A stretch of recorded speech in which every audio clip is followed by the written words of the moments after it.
Bismillah. وعلى جبيرة لم تتجاوز قدر الحاجة ولو في أكبر إلى حلها إذا لم ذلك بعد تمام الطهارة. وإن مسح في سفر ثم أقوم أو أقصنا. وإن مسح atau man masaha.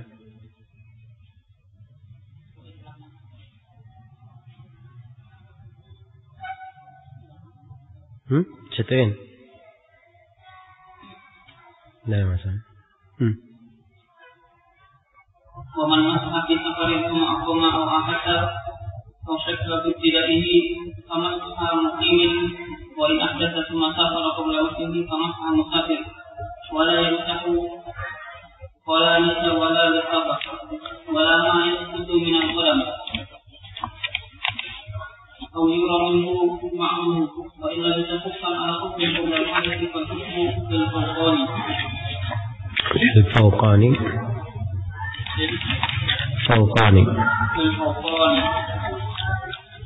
فيمسح أكثر الإمامة وظاهر قدم الخف من أصابعه إلى ساقه دون أسفله وعقبه وعلى جبين الجبيرة ومتى ظهر بعض محل الفرد بعد الحدث أو تمت مدته فأنت طهارة.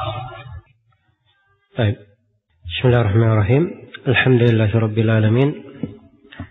والصلاة والسلام على المبعوث رحمة للعالمين نبينا محمد وعلى آله وصحبه ومن تبعهم بإحسان إلى يوم الدين. أما بعد.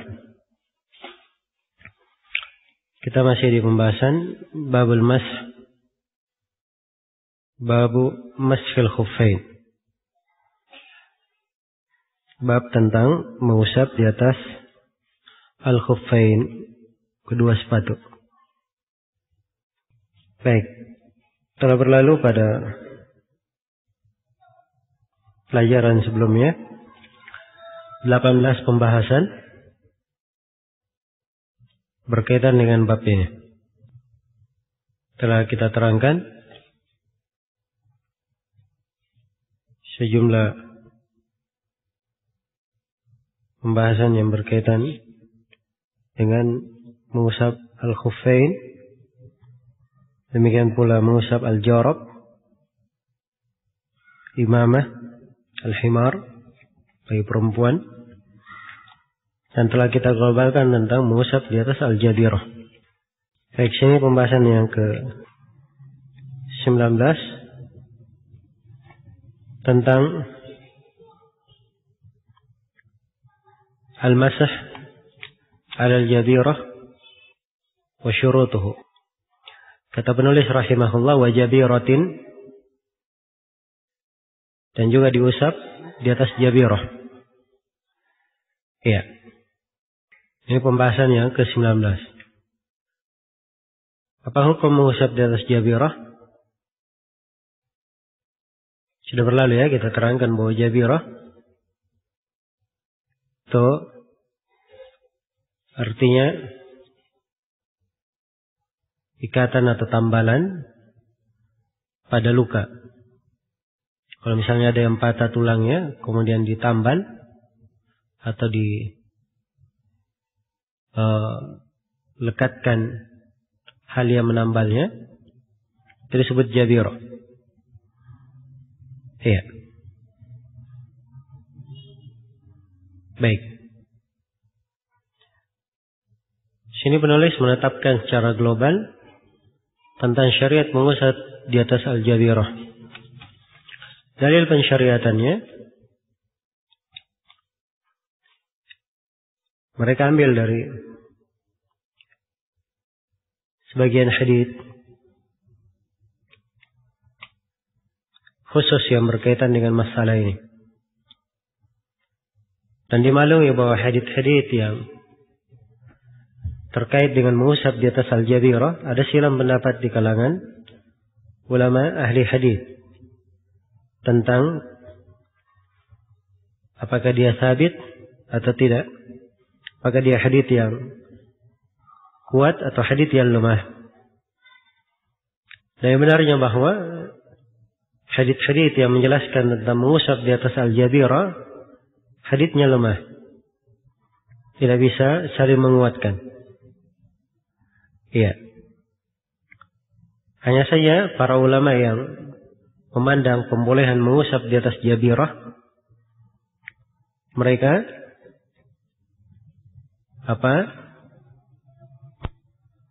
berdalilkan dari sisi nazar. Iya.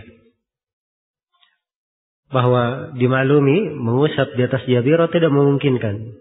Ini tambalan yang melekat pada luka, tidak mungkin dilepas, dicabut, dipasang. Dia terus melekat hingga sembuh lukanya. Iya. Dan ini sama dengan kalau seorang tidak mampu menggunakan air, dia bertayamum. Iya. Maka di sini tatkala seorang tidak mampu melepasnya, dia mengusap di atasnya, dikiaskan kepada mengusap di atas al-khuffain. Itu yang paling dekatnya. Iya. Dan ini dari sisi nazar sudah kuat. Dan seingat saya ada beberapa asar dari sahabat yang mereka juga menguatkan tentang mengusap di atas al-jabirah ini. Baik. Jadi kalau begitu pembahasannya untuk mengusap di atas al-jabirah memang seperti yang dikatakan oleh penulis bahwa disyariatkan. Iya.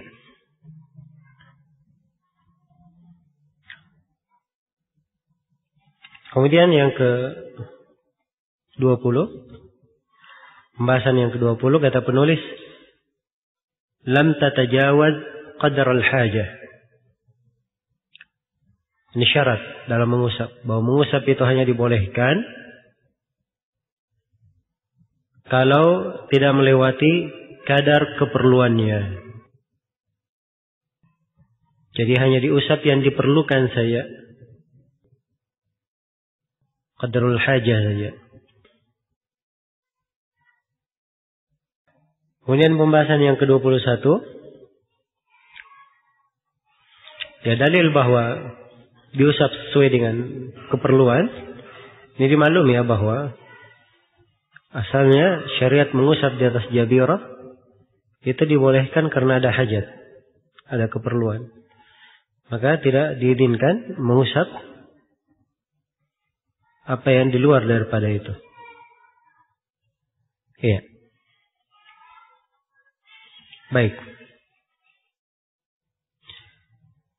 Kemudian pembahasan yang ke-21. Penjelasan tentang kebolehan mengusap di atas jabirah walaupun di hadat akbar. Kata beliau, walau fi akbar wa jabiratin, boleh mengusap di atas jabirah, diterangkan syaratnya sepanjang tidak melewati kadar hajat. Kemudian diterangkan walau fi akbar, walaupun mengusapnya di hadat apa? Hadat akbar. Ini membedakannya dengan apa? 4 jenis mengusap yang telah kita bahas sebelumnya. Mengusap di atas kedua sepatu, mengusap di atas kaus kaki, mengusap di atas imamah, dan mengusap di atas khimar. 4 jenis mengusap yang telah berlalu itu khusus pada hadat kecil saja. Kalau hadat akbar harus dilepas. Adapun mengusap di atas jabirah diperbolehkan walaupun hadat apa? Hadat akbar. Karena ini memang kaitannya pembahasan darurat. Iya. Beda dengan 4 jenis mengusap sebelumnya. Iya. Dan ini tidak ada iskal di sini ya. Baik.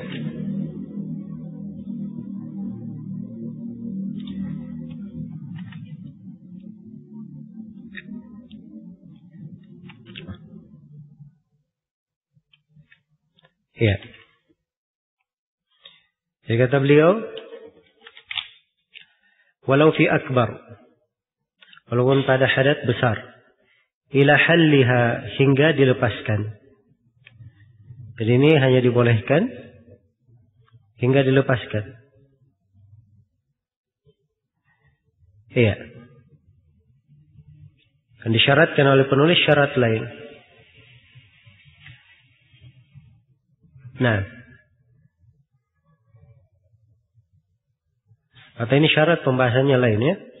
Ini kan digandengkan di sini oleh penulis 5 jenis mengusap. Khusus untuk jabirah itu hukum tersendiri. Kemudian beliau ulas lagi tentang hukum-hukum pada pembahasan yang telah lalu. Tidak tahu ini saya sudah sebut atau belum di pembahasan sebelumnya. Ya, saya sudah globalkan ya. Di syarat mengusap alal khuffain, bahwa mengusap alal khuffain diperbolehkan apabila dia memakai khuf setelah sempurna bertaharanya. Di sini ditegaskan oleh penulis di akhir. Kata beliau, idza labisa dzalika ba'da kamalit taharah. Apabila dia memakai hal tersebut di sini kembali kepada 4 hal ya. Kembali kepada al-khuf, imamah, khimar dan apa?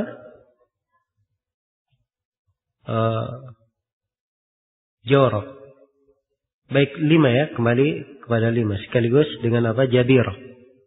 Jadi khuf, imamah, khimar, jorok dengan jabirah. 5. Ini disyaratkan semuanya dipakai di atas taharah. Nah, ini pensyaratan yang disebut oleh penulis untuk mengusap di atas sepatu dan mengusap di atas jorok, pensyaratan benar. Tapi untuk mengusap di atas imamah dan mengusap di atas khimar, kerudung bagi perempuan, ini adalah hal yang menyelisihi pendapat yang lebih kuat. Pendapat yang lebih kuat bahwa tidak disyaratkan taharah pada mengusap di atas imamah dan mengusap di atas apa? Al-khimar. Karena syariat keduanya syariat tersendiri. Iya. Syariat diterangkan dalam hadits tersendiri. Beda dengan mengusap di atas khuffain dan jawrab. Itu dirinci dengan hukum-hukum terkait dengan keduanya. Karena itu mengkiaskan taharah dengan pada mengusap di atas imamah dan mengusap di atas kerudung, ini pengkiasan tidak kuat. Jelas ya? Karena itu yang benarnya tidak diharuskan. Iya. Kemudian yang berkaitan dengan masalah mengusap di atas al-jabirah, di atas balutan luka, kalau kita terangkan bahwa ini pembahasan darurat. Seorang yang sudah luka misalnya, dia dalam keadaan berhadas, patah tangannya. Kalau dipaksa dia berwudu sempurna, kemudian digulung, ini memberatkan. Iya, dan ini keluar ya dari makna pensyariatan di dalam memberi udur-udur dan keringanan-keringanan. Ya, karena itu sekali lagi saya tegaskan bahwa yang benarnya pensyaratan bolehnya mengusap apabila telah berwudu sempurna ini disyaratkan pada 2 hal saja. Yang pertama pada mengusap alal khuffain, dan yang kedua pada apa? Mengusap alal jawrabain. Adapun yang lainnya tidak disyaratkan. Ya, tapi tidak diragukan ya kalau seorang dia memakainya dalam keadaan bertaharah, dia usap di atas dalam keadaan bertaharah dia pakai kemudian dia usap. Ini tentunya lebih selamat dan lebih keluar dari silam pendapat. Iya. Baik. Selesai sudah pembahasan yang ke-21. Hah? Pembahasan keberapa tadi? 22 ya. Pembahasan yang ke-22. Pembahasan yang ke-23. Iya. Sini perlu kita terangkan karena diisyaratkan oleh penulis ya. Di sela-sela pembahasan ada perbedaan antara mengusap di atas jabirah dan mengusap di atas al-khuf. Maka di sini perlu saya terangkan beberapa perbedaan antara mengusap di atas jabirah, balutan luka, dan mengusap di atas al-khuf, mengusap di atas kedua sepatu. Iya. Antara jabirah dan yang diusap yang lainnya ada beberapa perbedaan. Nah, perbedaan yang pertama, kalau mengusap di atas jabirah, balutan luka, itu tidak khusus pada bagian tubuh tertentu. Mana saja dari bagian tubuh yang dibalut luka, boleh diusap. Mau di tangan kah, di kaki kah, iya, atau di kepala kah, di mana saja boleh diusap. Berbeda dengan 4 hal yang diusap yang lainnya. Mengusap di atas imamah, khimar, itu berkaitan dengan kepala. Mengusap di atas khuf dan jorab berkaitan dengan apa? Kaki saja. Jelas ya? Baik. Ini perbedaan yang pertama. Perbedaan yang kedua, kalau mengusap di atas jabirah, itu boleh pada hadat asgar dan hadat akbar. Dua-duanya boleh. Mengusap di atas balutan luka. Berbeda dengan mengusap di atas imamah, khimar, khuffain, jorab. Ini khusus pada hadat apa? Hadat asgar saja. Perbedaan dari sisi yang ketiga, ya.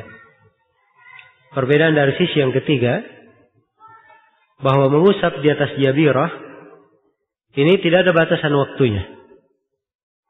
Dia kapan saja, sebulan belum sembuh lukanya, sebulan dia usap. Berbeda dengan mengusap di atas al-khuf dan jorab. Ini diberikan batasan untuk mukim sehari dan semalam, dan untuk musafir berapa? 3 hari dan 3 malam. Iya, adapun mengusap di atas imamah dan mengusap di atas khimar, ini juga tidak ada batasan waktu khusus ya. Karena memang hadits yang warid di dalamnya tidak diterangkan. Baik. Perbedaan yang keempat, kalau mengusap di atas jabirah, balutan luka, tidak disyaratkan dia harus bertaharah. Ini di atas pendapat yang lebih kuat ya. Tidak disyaratkan bersuci, bertaharah. Walaupun tidak suci, dia lukanya dibalut, sulit dilepas, iya, maka boleh untuk diusap. Berbeda dengan mengusap di atas sepatu, mengusap di atas jorab, ini disyaratkan taharah. Iya. Adapun imamah dan khimar telah kita terangkan ya, bahwa yang kuatnya juga tidak disyaratkan padanya apa? Taharah. Baik, selesai sudah pokok pembahasan di sini. Sebab mengusap poinnya pada 5 pokok pembahasan ini. Kemudian penulis di sini membawakan sejumlah masail yang melengkapi pembahasan. Iya. Kata beliau rahimahullah, ini pembahasan yang ke-24.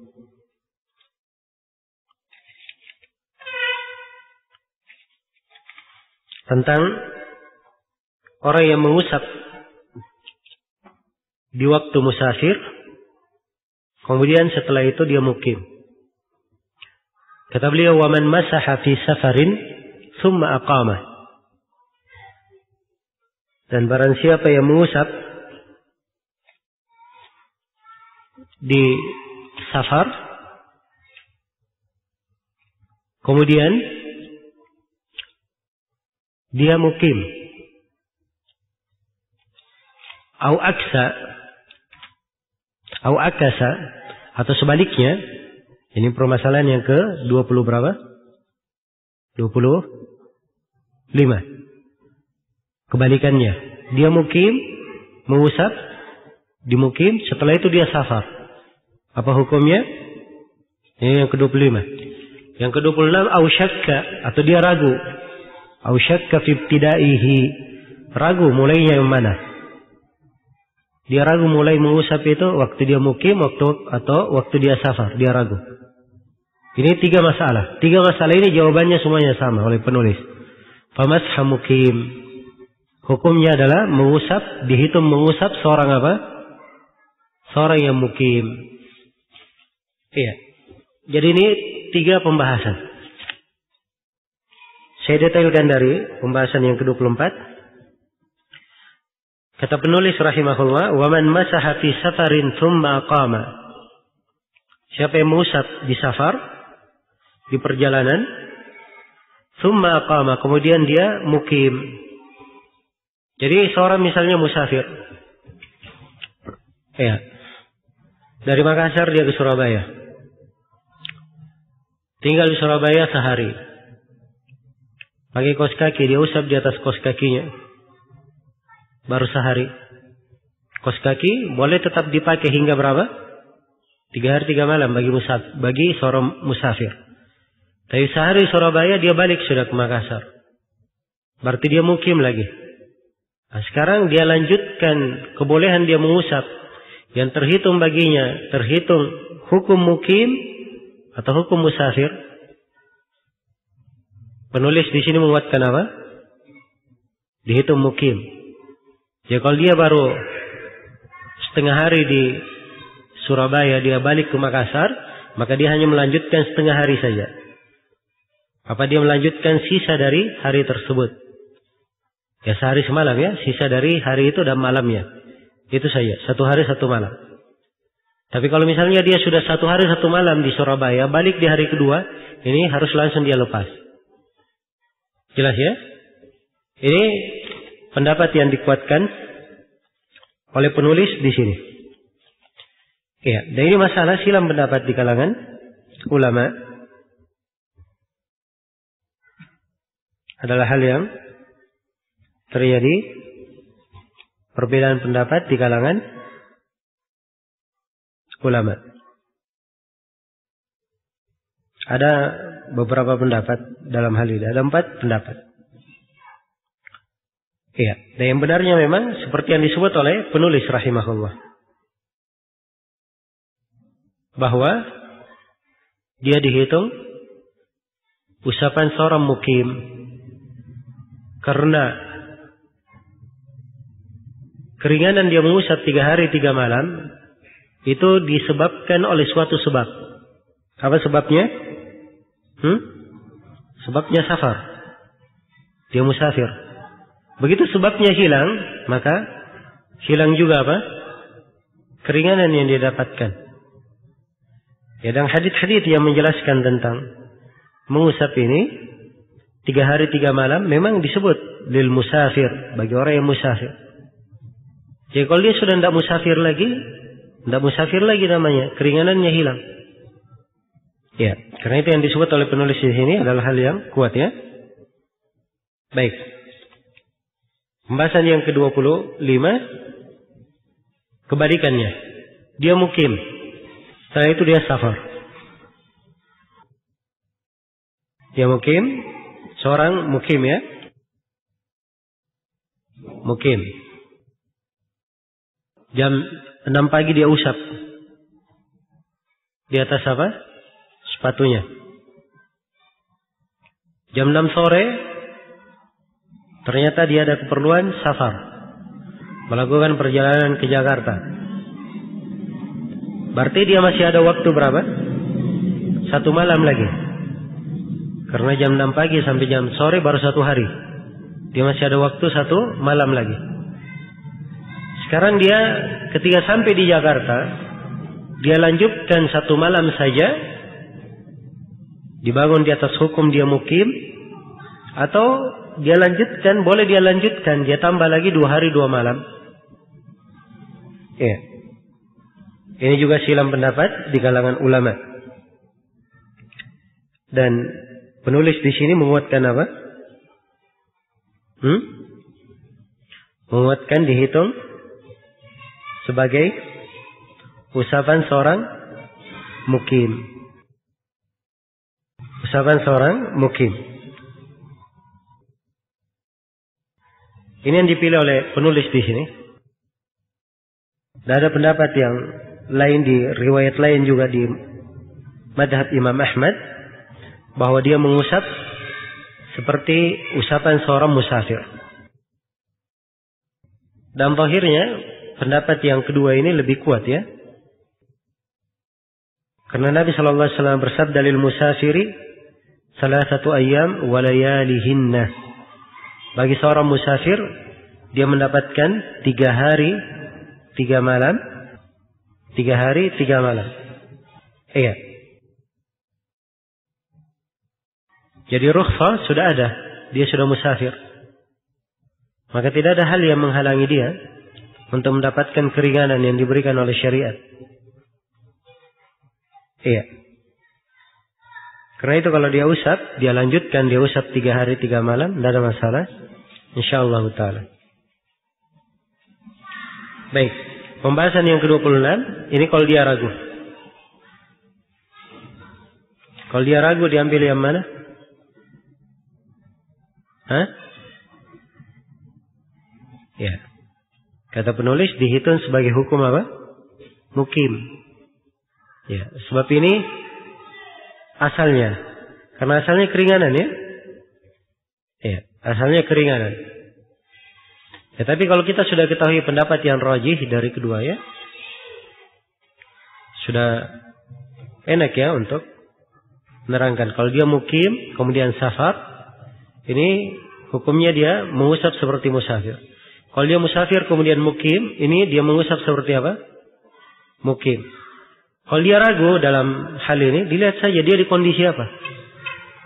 Ya, kondisi safar, maka dia hitung safar dirinya sudah. Hitung 3 hari 3 malam. Kalau dia ragu di kondisi dia safar, untuk balik apakah dia mengusapnya di mukim atau di safar, maka dia hitung di mana? Di mukimnya. Dan hilang iskal sudah. Ya. Baik. Selesai pembahasan yang ke-26.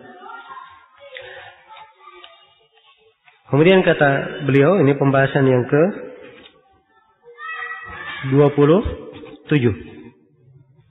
Kata beliau, wa in ahdatha thumma safara qabla mashihi fa masha musafir. Kalau dia berhadas, maksudnya dia berhadas dalam keadaan dia mukim. Thumma safar. Kemudian dia musafir. Qabla mashihi, sebelum dia usap. Fa masha musafirin. Maka dihitung sebagai usapan seorang musafir. Iya. Sudah berlalu ya bahwa penulis untuk seorang yang mukim kemudian dia safar itu dihitung apa oleh penulis tadi? Dia dapat dispensasi apa? Mukim atau musafir? Mukim. Ini yang disebut oleh penulis ya. Nah sekarang jam 6 pagi dia berhadas. Dia belum usap. Jam 9 pagi dia safar. Jam 12 dia di perjalanan dia usap. Ini hukumnya apa? Penulis sudah tegaskan bahwa hukumnya diusap seperti apa? Musafir. Dan ini tidak ada iskal ya. Karena pendapat yang kita rajihkan, yang kita kuatkan, walaupun dia mengusap misalnya di jam 6 pagi dia mukim, kemudian dia safar, tetap kita anggap terhitung berapa? 3 hari 3 malam. Baik, pembahasan yang ke 28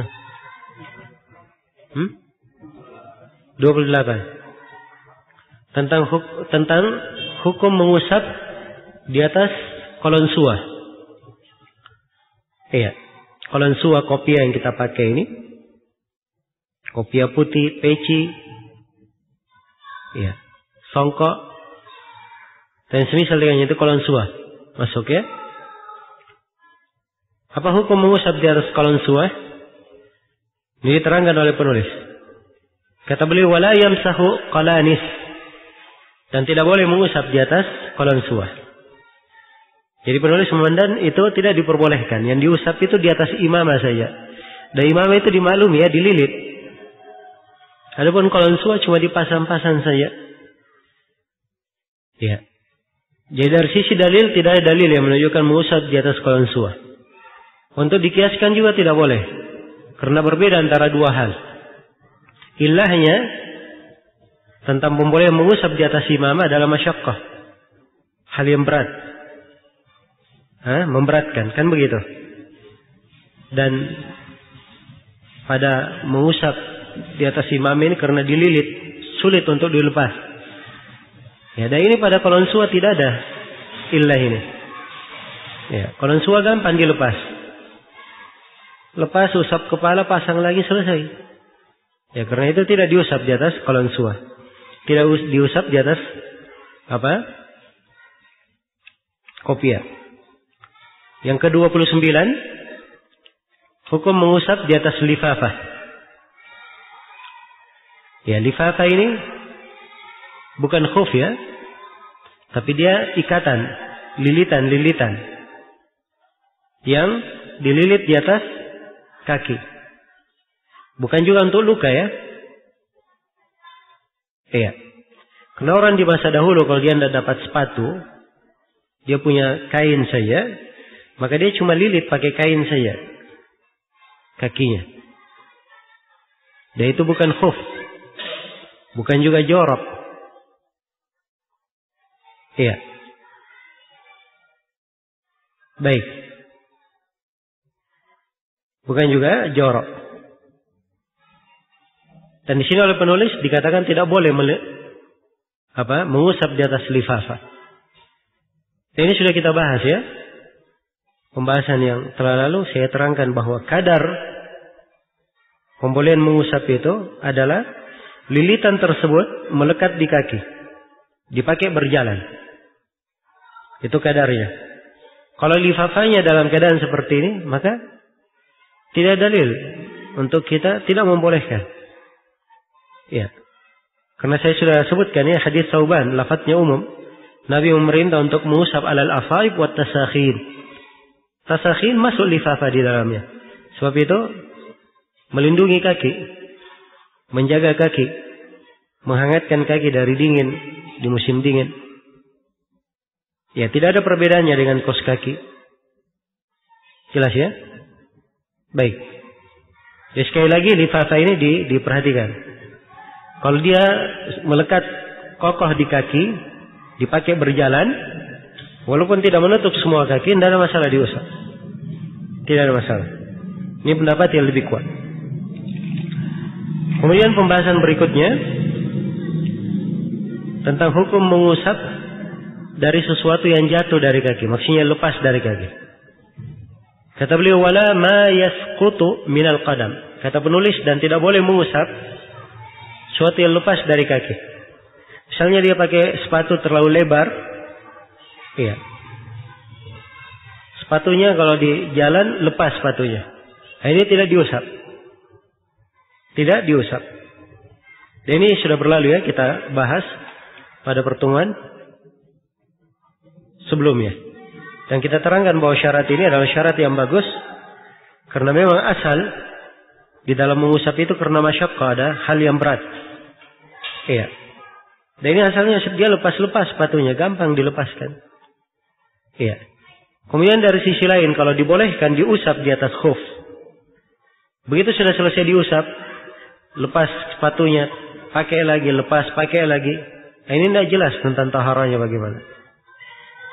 Ya. Baik. Kemudian kata penulis rahimahullah, pembahasan berikutnya. Di pembahasan yang ke-30 ya. Kata beliau, au yura minhu ba'duhu. Apa hukum mengusap pada sepatu atau kaos kaki yang kelihatan sebagiannya? Nah, kalau kaos kakinya bolong misalnya, atau transparan, nah bagi penulis tidak boleh ya. Beliau atafkan. Wala au yura, itu masih dihukum tidak boleh. Jelas ya? Dan untuk masalah ini ada tafsil, ada rincian. Perlu dirinci untuk masalah ini. Iya. kita katakan bahwa yang terlihat sebagiannya itu ada beberapa pembahasan. Pembahasan yang pertama tentang hukum sepatu dan kaos kaki yang robek sebagiannya. Ini kalau sobekannya tidak mendominasi sepatu. Iya. Atau dengan kata lain bahwa sepatu lebih banyak, lebih mendominasi, atau sobekannya sedikit, cuma bolong-bolong saja, ini tidak ada masalah. Karena asalnya dia sepatu. Sepanjang dia masih bernama khuf, masih bernama jorab, maka dia masuk ke dalam keumuman dalil tentang bolehnya apa? Bolehnya mengusap. Ya, dan adanya sobekan sedikit, ya seperti biasanya sering sobek di di tumit atau sobek di ujung jari, itu hal yang biasa. Ya, dan ini tidak memberikan pengaruh di dalam hukum mengusap, tetap hukum boleh untuk diusap.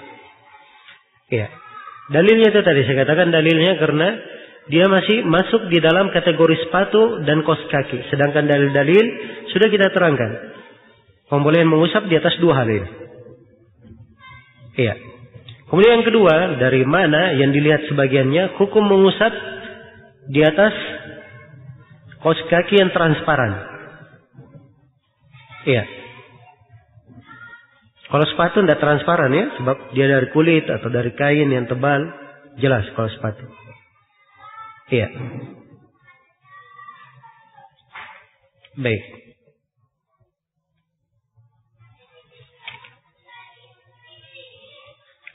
Kalau transparan, seperti kaos kaki misalnya, dia pakai kaos kaki tapi masih kelihatan kulitnya. Kelihatan kulit kakinya. Apakah boleh diusap dalam hal ini? Ya. Sini menurut penulis ini tidak diperbolehkan. Dan yang benarnya di dalam masalah ini bahwa ini hukumnya juga boleh. Hukumnya apa? Hukumnya boleh. Sebab asalnya dia kaos kaki sudah. Sepanjang menutupi kaki, walaupun transparan, kita tidak ada dalil mengeluarkannya dari kalimat kaos kaki. Iya. Maka yang benarnya bahwa hal tersebut boleh untuk diusap. Kemudian pembahasan berikutnya tentang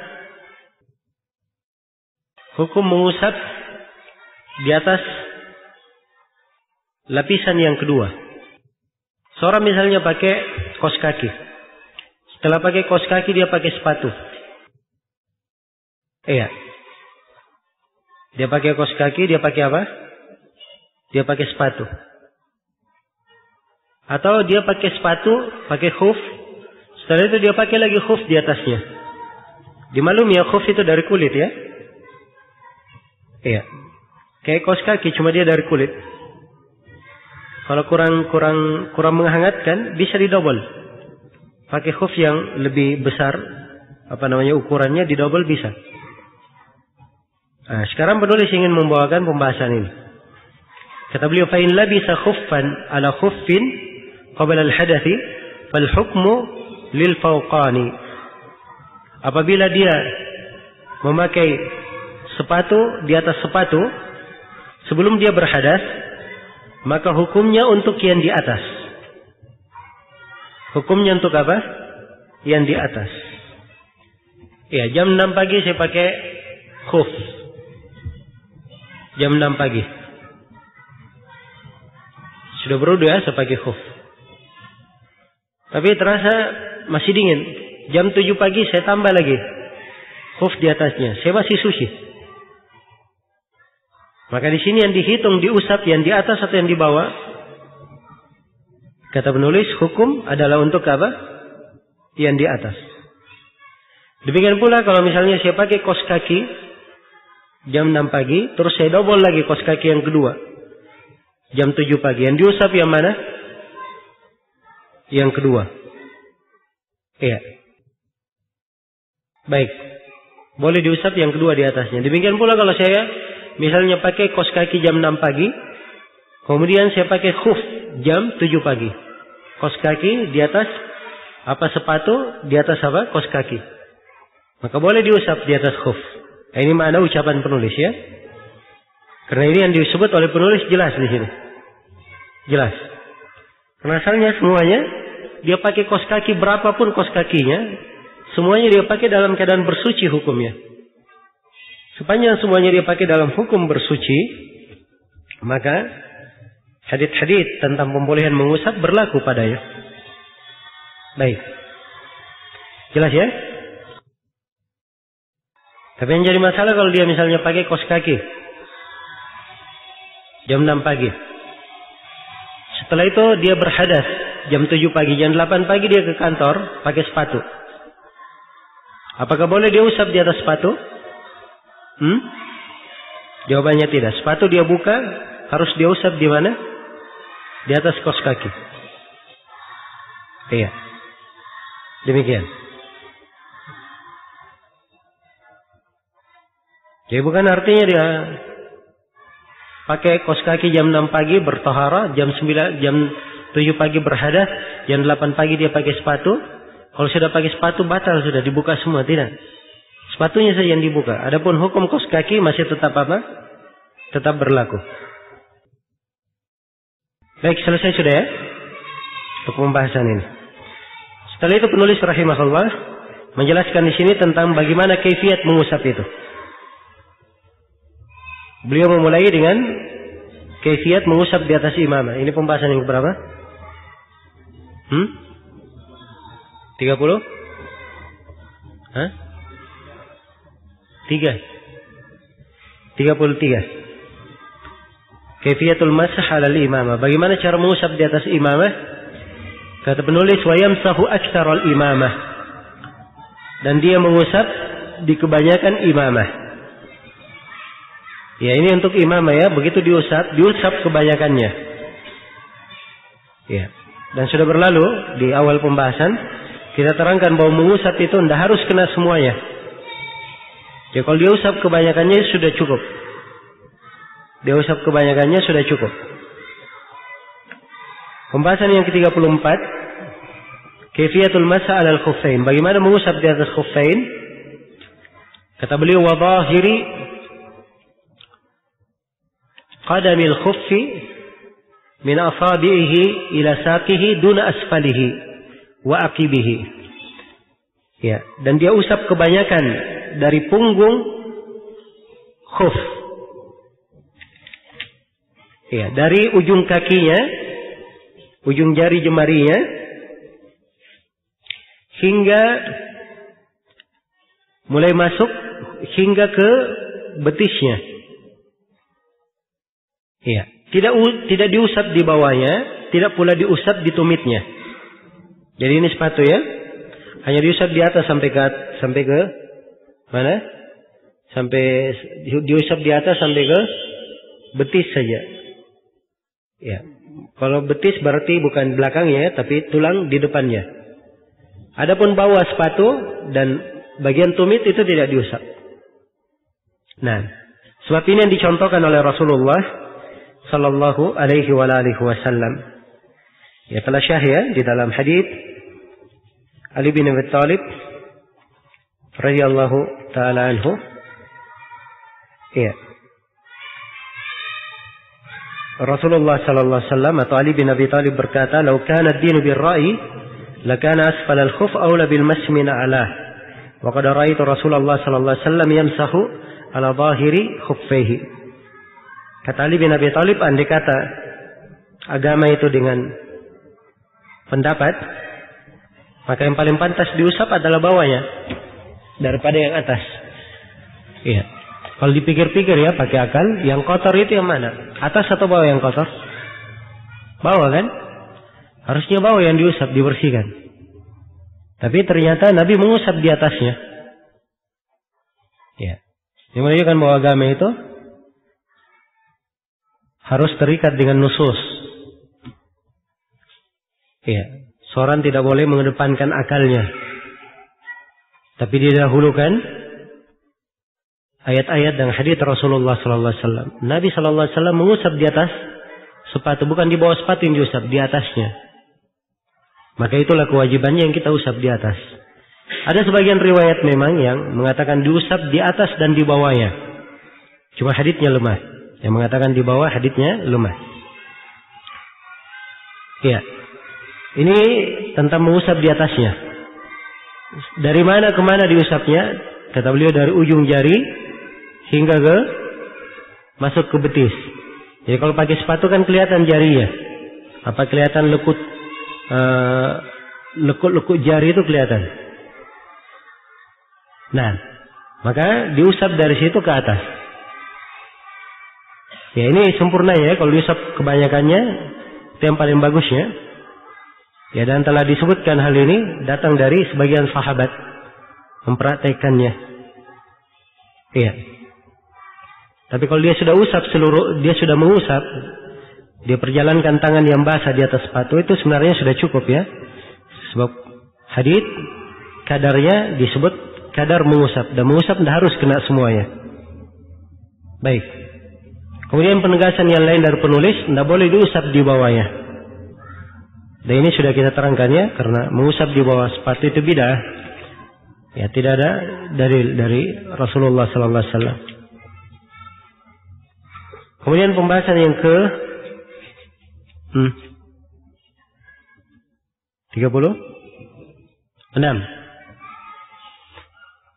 35. Pembahasan yang ke-35. Kata beliau wala jami'il jabirah. Tentang mengusap di atas jabirah. Kalau jabirah seluruhnya yang diusap. Tidak boleh ada yang tidak diusap. Ya sebab ini memang pembahasannya dia pengganti dari apa? Dari bagian yang wajib karena darurat. Iya. Maka harusnya diusap seluruhnya. Baik, selesai ya. Kemudian pembahasan yang ke-36. Ya, apa hukum kalau setelah mengusap di atas sepatu tampak sebagian dari kakinya atau tampak sebagian dari bagian yang wajib? Kata beliau wa mata dhaharat ba'du mahallil fardi ba'da al-hadathi atau tammat muddatuhu ista'nafat taharah. Kata beliau dan kapan tampak sebagian tempat yang wajib setelah berhadas, maka ya demikian pula kalau sudah sempurna waktunya maka ista'nafat taharah. Jawabannya dia apa? Dia berwudu dari awal. Dia berwudu dari awal. Ini ucapan penulis luas ya pembahasannya. Banyak masalah di dalamnya. Iya. Sekarang misalnya kalau seorang pakai sepatu. Iya. Dia pakai sepatu. Jam 6 pagi. Dia sudah berwudu ya, jam 6 pagi pakai sepatu. Jam 9 pagi dia berhadas. Setelah dia berhadas, sepatunya dia buka jam 10 pagi. Kemudian dia pakai lagi jam 11 pagi. Jam 12 dia berwudu. Apakah boleh dia mengusap di atas sepatu? Menurut penulis, hukumnya boleh atau tidak? Tidak boleh. Dia harus berwudu dari awal. Sebab dia sudah lepas sepatunya setelah berhadas. Iya. Dan ini benar ya? Ini benar. Baik. Iya. Dan ini hukum berlaku kalau dia misalnya pakai kaos kaki sekaligus pakai sepatu jam 6 pagi. Jam 9 pagi berhadas, dia buka sepatunya, kaos kaki tetap dia pasang. Maka begitu masuk jam 12, dia hanya boleh mengusap di mana? Di kaos kaki saya. Tidak boleh mengusap di atas sepatu. Iya. Ini cabang-cabang pembahasannya. Iya. Pembahasan lain. Ya. Seorang sudah berwudu. Jadi saya jam 6 pagi Saya pakai kaos kaki. Jam 12 siang, saya setelah batal, saya berwudu, saya usap di atas kaos kaki. Saya sudah usap. Begitu masuk masjid, saya buka kaos kaki saya. Karena kaos kakinya agak bau sedikit. Khawatir mengganggu orang di belakang. Dibuka kaos kakinya. Ini wudunya syah atau tidak? Batal atau tidak wudunya? Ingat, penulis kaidahnya apa? Kapan dia buka setelah hadas, hukumnya apa? Hukumnya dia harus berwudu ulang. Ini kaidah penulis. Ya, tapi khusus untuk pembahasan yang terakhir ini, kalau dia sudah bertaharah, sudah dia usap di atas sepatu, kemudian dia lepas sepatunya, apakah batal wudu atau tidak? Ini silang pendapat di kalangan ulama. Ada 5 pendapat. Dan yang benarnya bahwa wudunya syah. Wudunya syah. Karena dia berwudu di atas hukum yang dibolehkan oleh syar'i. Sempurna sudah wudunya. Begitu dia melepas sepatu itu tidak ada dalil yang menunjukkan bahwa itu membatalkan wudu. Dia hanya menunjukkan tidak boleh diusap. Tapi tidak menunjukkan apa? Batal wudunya. Iya. Karena itu yang benarnya bahwa wudunya apa?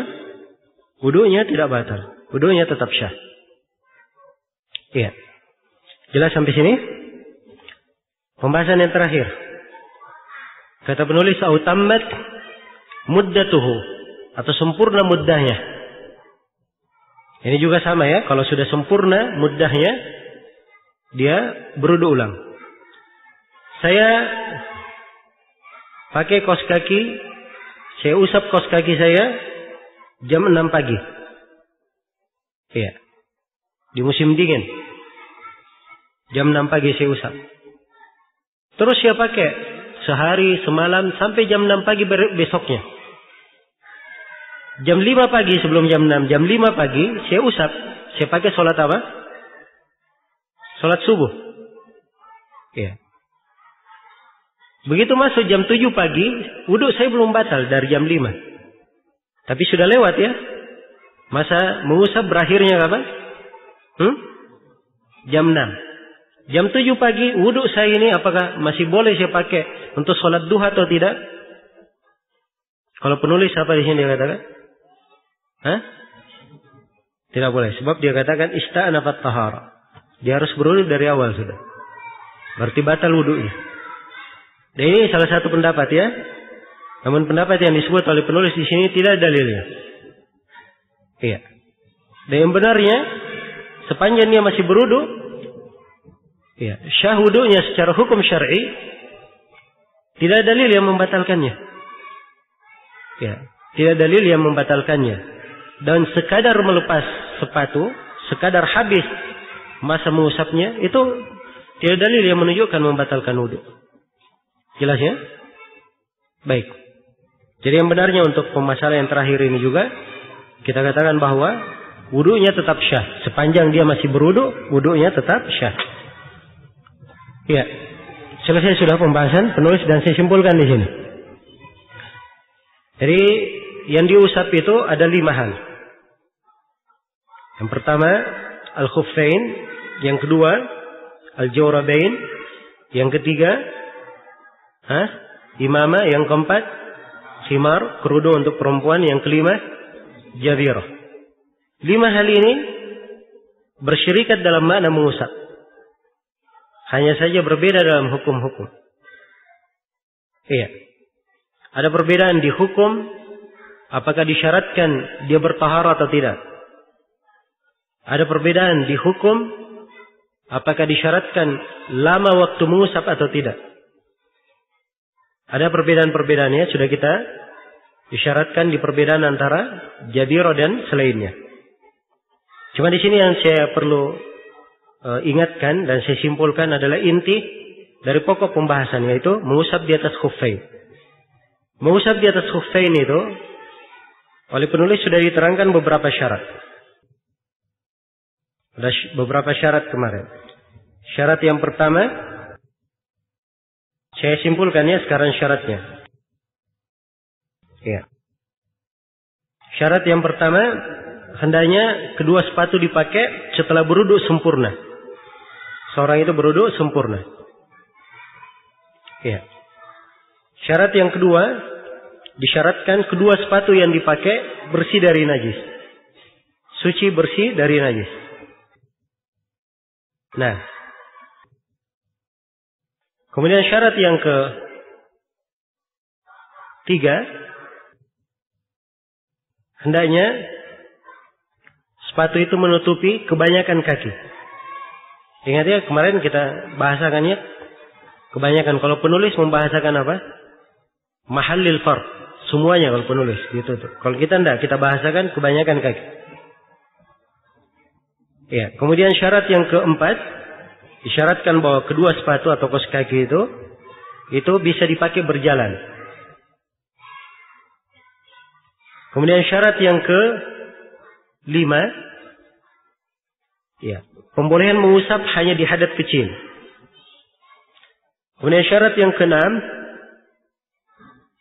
bahwa mengusap itu pada waktu yang telah pada masa yang diperbolehkan saja. Sehari semalam bagi mukim, 3 hari 3 malam bagi siapa? Bagi musafir. Iya. Ada beberapa syarat yang kita telah terangkan bahwa syarat ini disyaratkan oleh sebagian ulama tapi tidak kuat syaratnya. Yang pertama disyaratkan sepatunya harus mubah. Bukan sepatu yang dicuri, yang dirampok. Dan ini sudah kita terangkan ya. Bahwa ini hukum kedua sepatu berbeda ya dengan hukum apa? Berwuduknya sendiri. Iya. So memakai sepatu yang dicuri itu tidak diperbolehkan di semua keadaan. Bukan hanya di mana?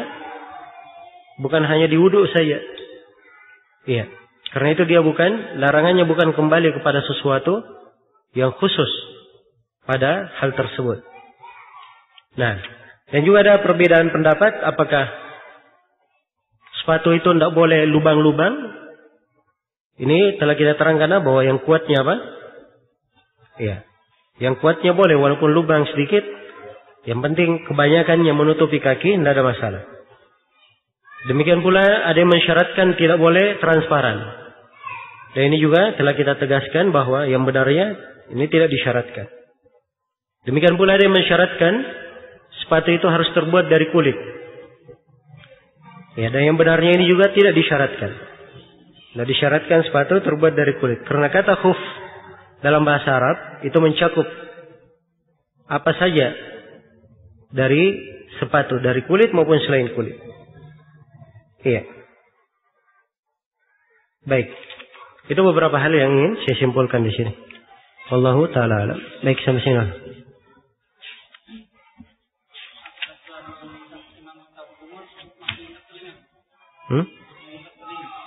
Iya, mengusap telinga.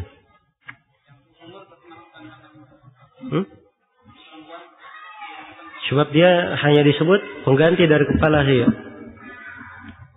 Ya, demikian pula perempuan, kalau dia memakai kerudung, dia usap di atas kerudungnya, tapi untuk telinganya harus dia masukkan tangannya kemana? Ke dalam untuk mengusap telinga. Baik, fadhal.